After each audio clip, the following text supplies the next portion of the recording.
Hello students, ये जो topic पढ़ेंगे ना, इस टॉपिक का नाम है molecular basis of inheritance.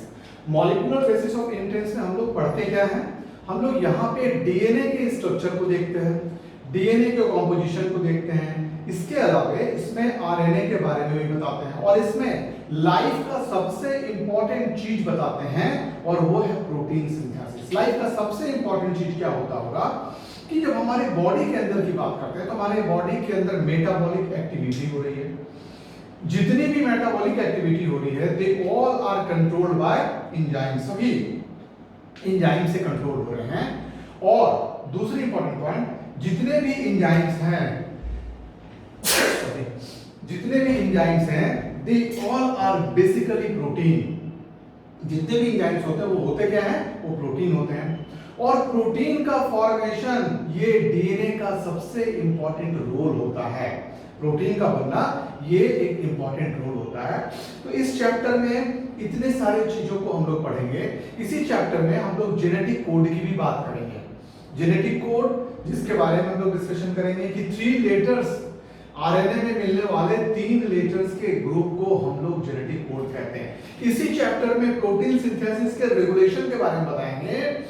Regulation को जिसको हम लोग बायोलॉजी के one of the toughest topic में माना जाता है, हमारी एक पिक्चर से हम इसको कोरिलेट करेंगे।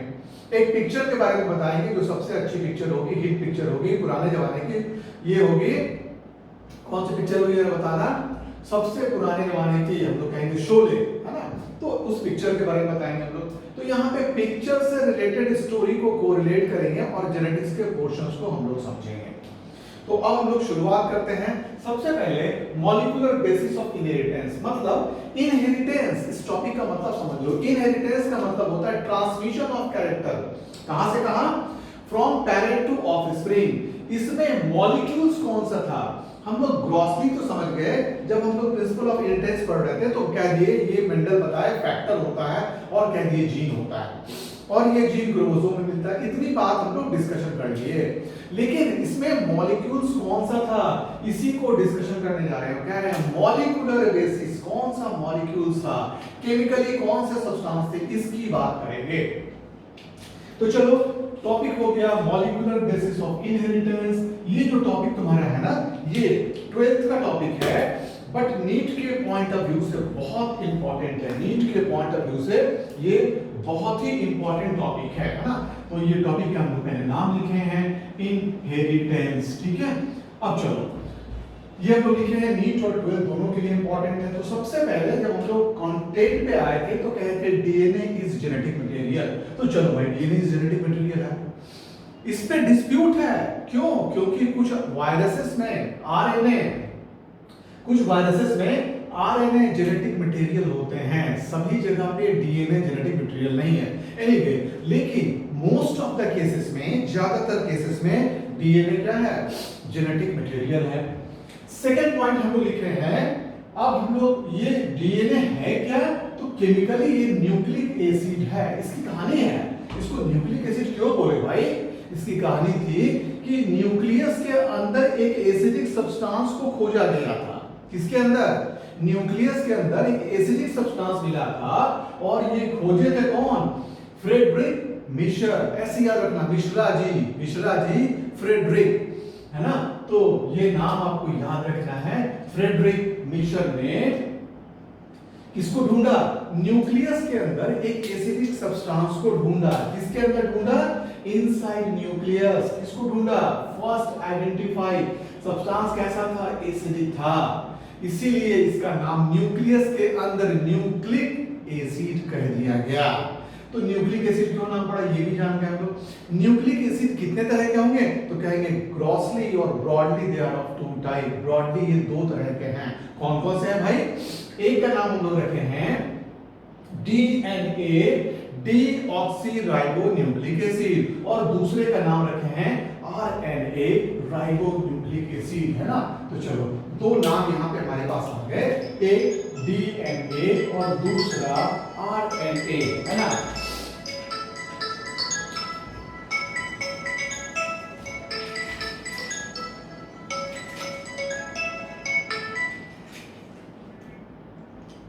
हाँ नहीं कल कहाँ, वो अभी जाएंगे, पानी रुकता है तो फिर जाएंगे।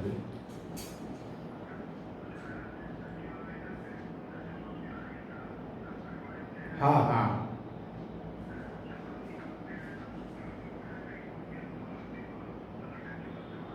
उनको ढूंढना होगा, ढूंढ के देखते हैं। ठीक है, ढूंढ के देखते हैं, बताते हैं।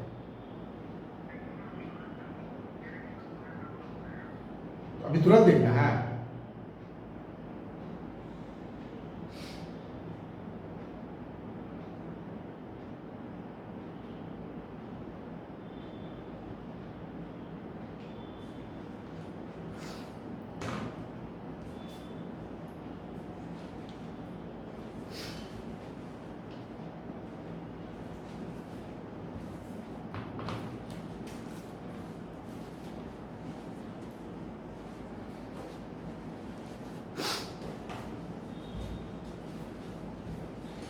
तो हमको क्या बताया, फिर से देखते हैं एक बार हम लोग। तो बताया डीएनए हो या आरएनए हो, दोनों ही न्यूक्लिक एसिड था। दोनों ही क्या था? न्यूक्लिक एसिड था।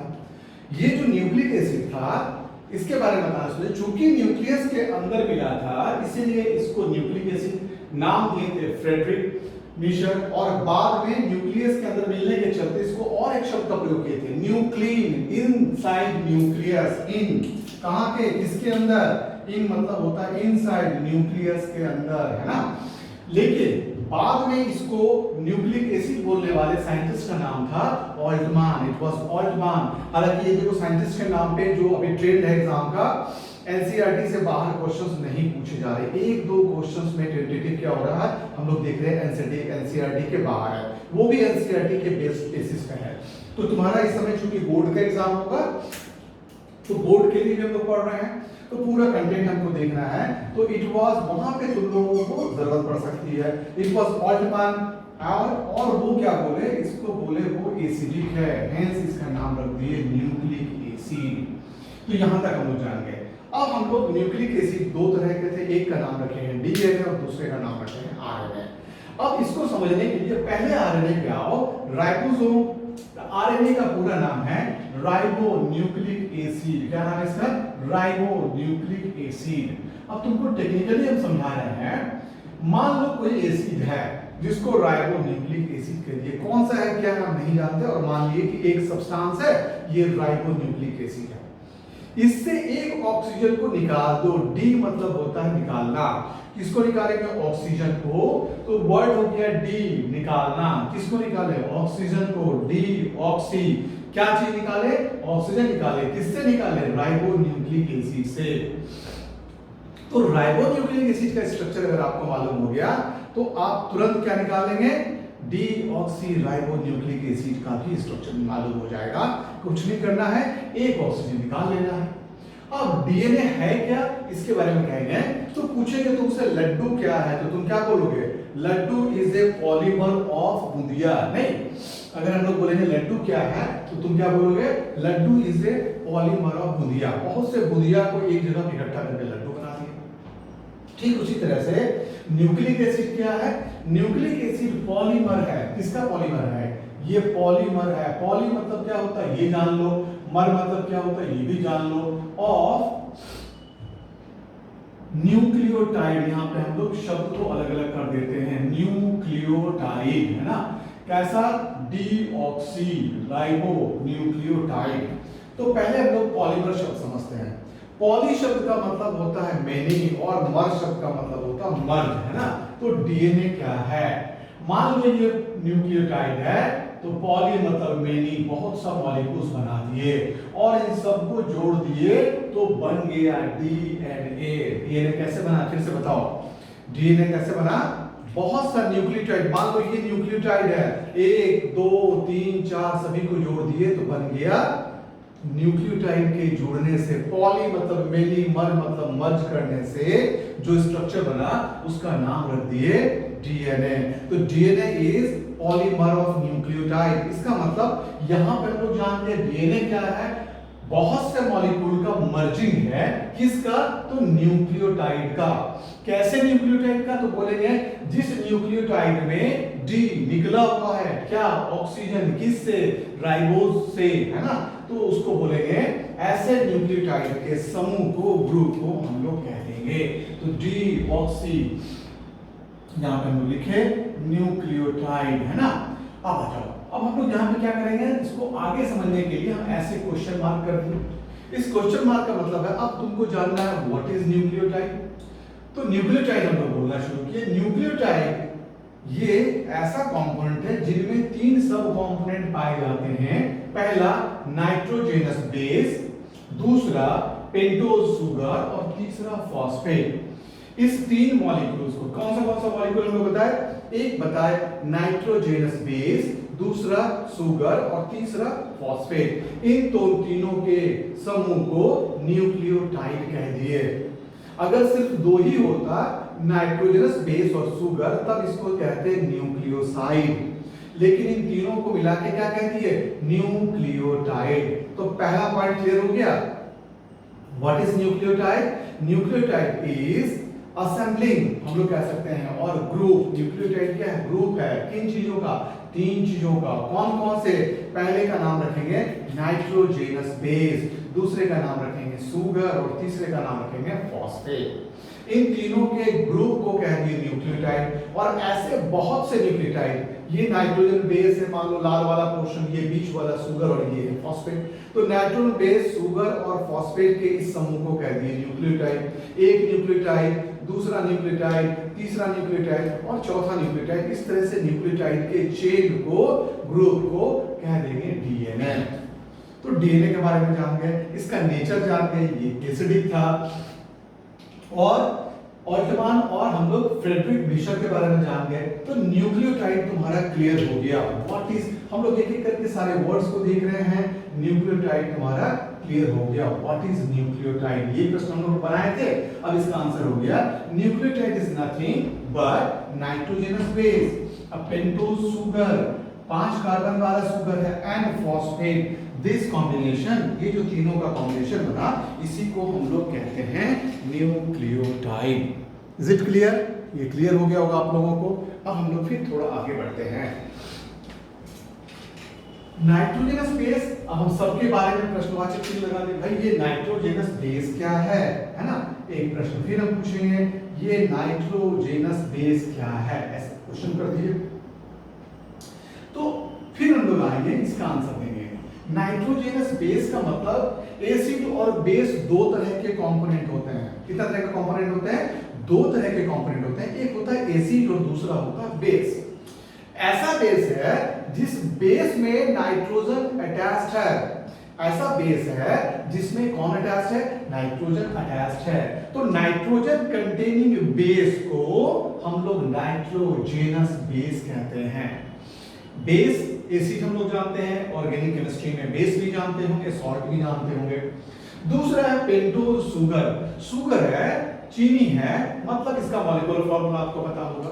तो शुगर में 5 कार्बन है, हम लोग बोले पेंटोज शुगर है।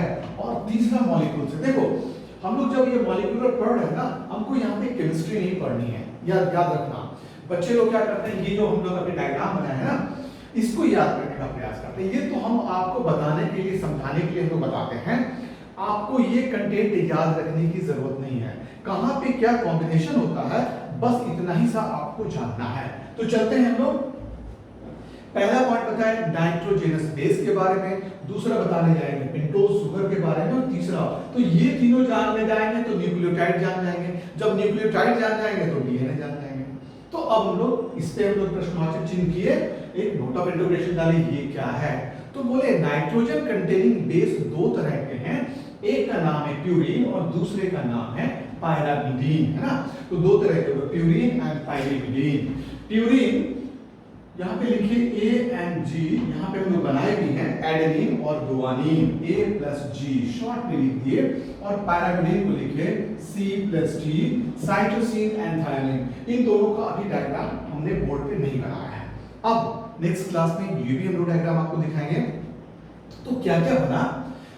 नाइट्रोजन बेस में दो शब्द आ गए, एक प्यूरीन और दूसरा पायरामिडीन। प्यूरीन छोटा है, ये शब्द इसके कंपैरिजन में छोटा है, किसके कंपैरिजन में? पायरामिडीन के कंपैरिजन में। लेकिन स्ट्रक्चर वाइज ये बड़ा है, इसमें देखो डबल रिंग दिखाते हैं, डबल रिंग कंपाउंड है, नहीं स्ट्रक्चर वाइज ये बड़ा है। पायरामिडीन शब्द बड़ा है लेकिन स्ट्रक्चर वाइज ये छोटा है। तो प्यूरीन क्या हो गया? हेटेरोसाइक्लिक, पहला वर्ड लिखे heterocyclic, 9 member double ring structure है। देखो दो रिंग बना है, एक और एक दोनों जुड़ा हुआ है, ठीक है। हेटेरो मतलब होता है डिफरेंट, दो साइकिल हमको मिला। तो जो भी साइकिल्स मिलता है, जो भी इसका नेचर होता है हेटेरो डिफरेंट हो जाता है। तो एक वर्ड हो गया 9 मेंबर। हम लोग यहां से शुरू करते हैं काउंट करना, 1 2 3 4 5 6 और फिर इसको काउंट करेंगे 7 8 9। तो ये दोनों पहले से काउंट हो चुका है। तो ओवरऑल इसमें कितने मेंबर होते हैं? इसके ऑर्गेनिक मॉलिक्यूल्स में 9 मेंबर्स पाए जाते हैं, 9 मेंबर डबल रिंग स्ट्रक्चर। और 9th क्वेश्चन ये तुम्हारे मेडिकल में आया हुआ है नीट में, नाइट्रोजन कहां पे लोकेटेड है? तो याद रखना ऑड नंबर पे लोकेटेड है, 1 पे है, 3 पे है, 5 पे है, 7 पे है और 9 पे है ना। तो 1 3 नहीं 5 पे नहीं है, 5 पे नहीं होगा, सॉरी ऑड पे तो है, 1 3 1 पे है, 3 पे है, 7 पे और 9 पे है, एक बीच में ऑड 5 पे नहीं है, ठीक है। तो ओवरऑल नाइट्रोजन का पोजीशन मालूम हो गया। अब चलो, तो प्यूरीन के बारे में हम लोग जाने, heterocyclic 9 member double ring structure with nitrogen eight position 1 3 and 7 9। और ये दो एग्जांपल हम लोग बनाए, एक है एडेनिन और दूसरा है गुआनिन। तो एडेनिन का फार्मूला बनाया हम लोग CN, यहाँ पे फिर C लिखे NC डबल C, फिर NCN और यहाँ पे हम लोग मॉलिक्यूल्स दिखा रहे हैं H, इसके ऊपर फिर मॉलिक्यूल्स दिखा रहे हैं। तो इतने सारे मॉलिक्यूल्स और पोजीशन को आपको याद करने की जरूरत इस समय नहीं है।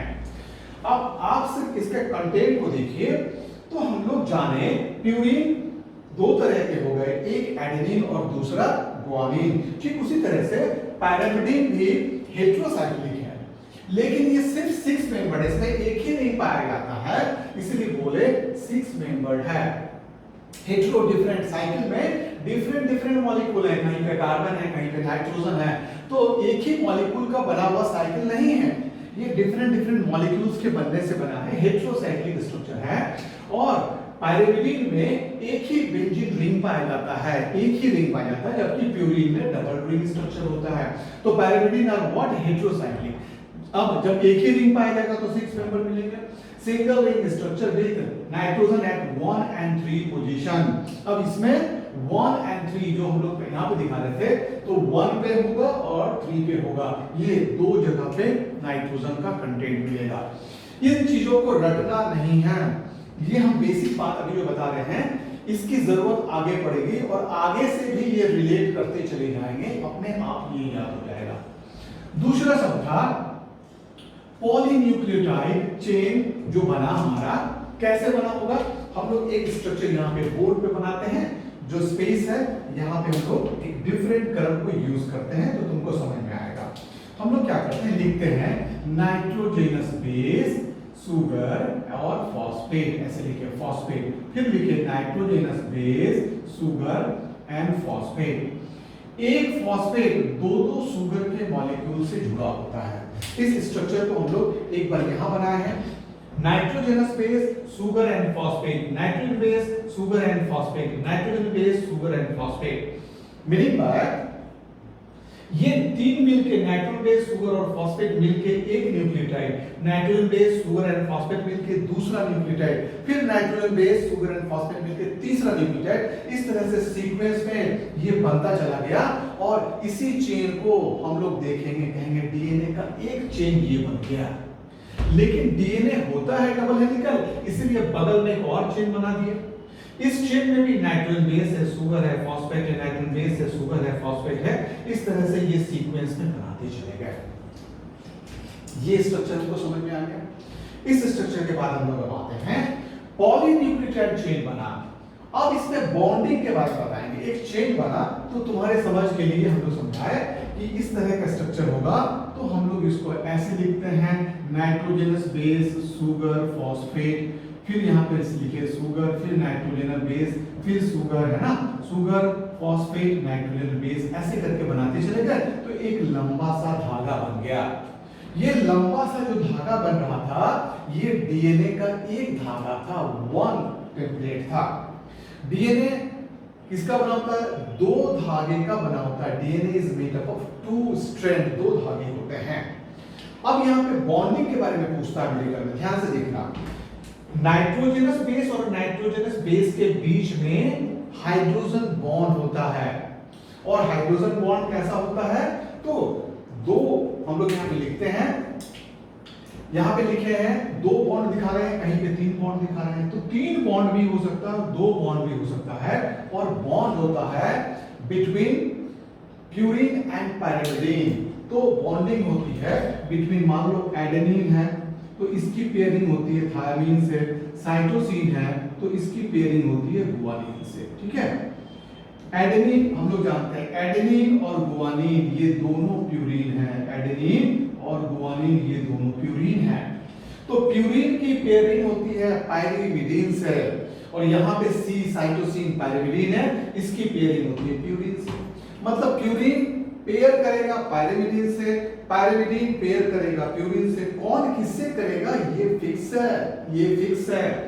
एडेनिन की पेयरिंग थायमिन से होगी, साइटोसिन की पेयरिंग गुआनिन से होगी, और इनके बीच में जो हाइड्रोजन का बॉन्ड होगा, एडेनिन और थायमिन के बीच में दो हाइड्रोजन बॉन्ड होगा, साइटोसिन और गुआनिन के बीच में तीन हाइड्रोजन बॉन्ड होंगे। तो हाइड्रोजन बॉन्ड कितने होंगे ये भी फिक्स हो गया, ये क्या हो गया? फिक्स हो गया। यहां तक सबका डाउट क्लियर हो गया? अब हम लोग आगे बढ़ते हैं। तो नाइट्रोजन बेस और सुगर के बीच में कौन सा बॉन्ड होगा भाई? इन दोनों के बीच में, ये सुगर दिखा रहे हैं, तो नाइट्रोजनस बॉन्ड यहां पे लिखे हैं बेस और सुगर के बीच में नाइट्रोजन कंटेनिंग ग्लाइकोसाइडिक लिंकेज मिलेगा। कौन सा लिंकेज मिलेगा? नहीं नाम रटेंगे, जरा देखो, हम यहां बोले nitrogen containing glycosidic linkage. Glyco मतलब ग्लूकोज, नाइट्रोजनस बेस के बगल में कौन है? सुगर है। सुगर क्या होता है? ग्लूकोज होता है, ग्लूकोज इज आल्सो सुगर। तो ग्लाइको इसके साइड में है साइडिक, और लिंक कर रहा है लिंकेज। ये नाम याद हुआ? नाइट्रोजन कंटेनिंग बेस से सुगर को जोड़ने वाले बॉन्ड का नाम N nitrogen containing glyco glucose word से आया, साइडिक बगल में है, साइड में है, लिंकेज बॉन्ड कहलाया। तो बॉन्ड तुम्हारे मेडिकल के एग्जाम में पूछता है किन दो चीजों के बीच में कौन सा बॉन्ड काम कर रहा है? तो पहला आंसर हम लोग दे चुके हैं, the bond in between nitrogenous base and sugar is an glycosidic bond।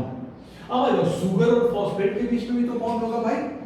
Sugar और फॉस्फेट के बीच में फॉस्फोएस्टर, देखते जाना, फॉस्फेट के आ गया फॉस्फो, है ना यहां तक, और उसके बाद बॉन्ड का नाम हो गया एस्टर बॉन्ड है।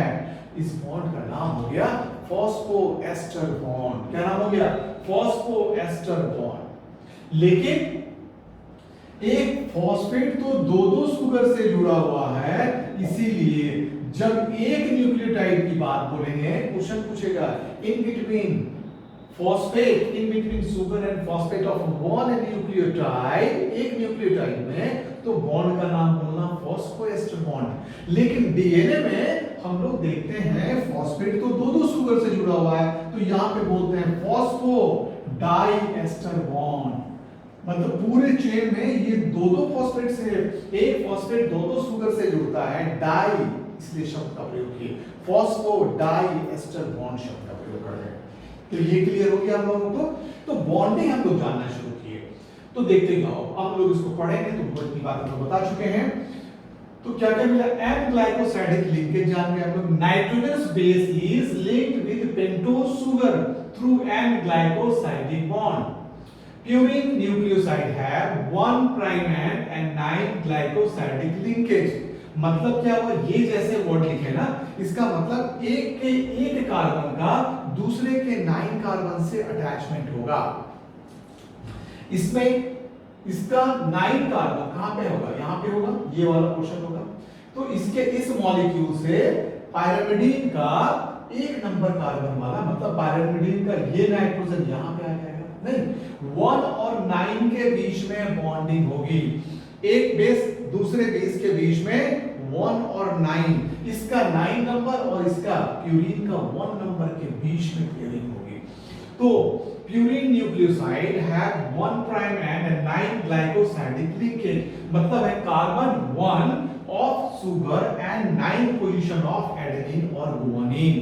तो इसका 9th पोजीशन हो गया और जो सुगर आएगा उसका 1 नंबर होगा। क्यों? क्योंकि ये किससे जुड़ रहा है? ग्लाइकोसाइडिक जुड़ रहा है सुगर से, नाइट्रोजन बेस किससे जुड़ रहा है? तो इसका 9 नंबर और इसके 1 नंबर के बीच में बॉन्डिंग हो गई, ठीक है। दूसरा लाइन हम लोग आते हैं फिर तो, एंड फिर आ जाओ, sugar and 9 position of pyrimidine nucleoside have 1 and 1 linkage in sugar, लेकिन अगर ये pyrimidine होता तो इसका भी 1 नंबर, इसका नाइट्रोजन बेस का 1 नंबर और सुगर के 1 नंबर में ये अटैचमेंट हो जाता। तो pyrimidine और सुगर में 9 और 1 के बीच में रिलेशनशिप हो रहा है, और नहीं प्यूरीन के बीच में, प्यूरीन और सुगर के बीच में 1 कार्बन और 9 कार्बन के बीच में रिलेशनशिप हो रहा है। सुगर का 1 नंबर कार्बन और इसके 9 नंबर कार्बन पे हम लोग कहेंगे यहाँ पे S लिखो सुगर, लेकिन अगर ये प्यूरीन होता तो इसका भी 1 नंबर कार्बन यहां से और उसके 1 नंबर से अटैचमेंट हो जाता। अब हम लोग आते हैं और आगे देखो 1 फॉस्फोएस्टर लिंकेज, लिंकेज को बताना था। फॉस्फोएस्टर लिंकेज यहां पे हम लोग नाम लिखे थे ना, फॉस्फोएस्टर बॉन्ड, इसको लिंकेज भी बोल सकते हैं। Phosphoester linkage when a phosphate group is linked to 5 prime end of a nucleoside, एक न्यूक्लियोसाइड के जब ये 5 प्राइम एंड से जुड़ता है तो ये हम लोग कहते हैं phosphoester bond कहलाता है। Two nucleosides are linked through 3 prime end and 5 prime end phosphodiester linkage to form a dinucleotide। अब देखो डाइन्यूक्लियोटाइड का मतलब हो गया 2 न्यूक्लियोटाइड का जुड़ना, एक नाइट्रोजन बेस सुगर और फॉस्फेट यहां जुड़ा, एक नाइट्रोजन बेस सुगर और फॉस्फेट जुड़ा, तो 2 नाइट्रोजन बेस का जुड़ना ये कहलाता है। तो सीक्वेंस कैसा होता है तुम लोग को समझ में आ रहा होगा, नाइट्रोजनस बेस सुगर फॉस्फेट, फिर ये सुगर से जुड़ा, फिर यहां पे लिखे नाइट्रोजन बेस, फिर यहां पे लिखे सुगर, है ना, तो ये फॉस्फेट हो गया। तो फॉस्फेट 2 सुगर के बीच में आता जा रहा है, इस तरह से लिंकेज होता जा रहा है और लिंक का एक थ्रेड बनता जा रहा है। लिंक का क्या हो रहा है? एक थ्रेड कंटिन्यूएशन में बनता जा रहा है। तो 2 nucleotide are linked through 3 prime end 5 prime end, अगर लोग 5 प्राइम एंड और 3 प्राइम एंड समझाएंगे, फॉस्फोडाइएस्टर लिंकेज। अब हम शब्द बदल दिए, यहां पे बोले फॉस्फोएस्टर, अब बोल रहे हैं फॉस्फोडाइएस्टर। क्यों? क्योंकि एक फॉस्फेट 2 सुगर से जुड़ रहा था, तो 2 सुगर से जुड़ा, इसीलिए बोले यहाँ पे फॉस्फोडाइएस्टर, डाई शब्द का प्रयोग क्यों किए, और अब जो बना 2 न्यूक्लियोटाइड जुड़ गया, एक ये वाला था और एक ये वाला था, 2 न्यूक्लियोटाइड से जुड़ा तो बन गया dinucleotide. A polymer thus has a free phosphate moiety at 5 prime end of a polynucleotide chain। इस तरह से अगर इसके बारे में सोचो तो फॉस्फेट फ्री है, ये वाला फॉस्फेट फ्री है। अगर ये फिर आगे बढ़ गया तो फिर ये वाला फॉस्फेट फ्री होगा। जहां भी चेन एंड करेगा उसका जो फॉस्फेट का मॉलिक्यूल्स, मोइटी शब्द का मतलब होता है मॉलिक्यूल्स, वो फ्री होगा, वो अटैच नहीं होगा। Polymer thus has a free phosphate moiety at 5 prime end of a polynucleotide chain. Similarly, at the other end of polymer, sugar has a free 3 prime end of the group। ठीक उसी तरह से जब ये chain बनेगा तो sugar का 3 prime and एक तरफ दिखाएंगे फ्री है और एक तरफ 5 प्राइम एंड फ्री हो गया। तो जिसका 5 प्राइम एंड फ्री होगा उस एंड को बोलेंगे 5 प्राइम एंड, और जिस तरफ 3 प्राइम एंड फ्री होगा उस एंड का नाम रखेंगे 3 prime and. The backbone of a polynucleotide chain is formed due to sugar and phosphate। अब देखो यही इसका बैकबोन है, तो कहते हैं सुगर और फॉस्फेट की बॉन्डिंग को, इनके रिलेशनशिप को हम लोग क्या कहते हैं? बैकबोन। ये जो होगा ना ये बैकबोन कहलाएगा। सुगर एंड फॉस्फेट का ये बैकबोन हो रहा है, क्योंकि इधर फिर नाइट्रोजन बेस दूसरा आएगा, फिर सुगर आएगा, फिर फॉस्फेट आएगा, फिर सुगर आएगा, इस तरह से इधर भी एक धागा बनेगा और इधर भी एक धागा बनेगा। दो धागा बनेगा, there will be two thread of DNA, और बाद में ये दोनों थ्रेड आपस में कॉइल करने लगेंगे। बाद में क्या होगा, ये दोनों थ्रेड आपस में कॉइलिंग करने लगेंगे और कॉइल करते हुए आगे बढ़ जाएंगे, ये कॉइल करते हुए आगे बढ़ जाएंगे। तो ये क्लियर हो गया आप लोगों को। तो इस तरह से डीएनए के स्ट्रक्चर की हम लोग शुरुआत की है और ये कॉन्सेप्ट समझना शुरू कर रहे हैं। अब नेक्स्ट पहले हम लोग बोर्ड वर्क करते हैं और फिर इसके आगे के कंस्टिट्यूएंट को आपको समझाते हैं। यहां तक सबको क्लियर हो गया होगा। थोड़ा बहुत यहाँ पे डाउट होगा भी तो वो अब आगे जो हम लोग समझाएंगे वहां पे और भी क्लियर हो जाएगा, राइट।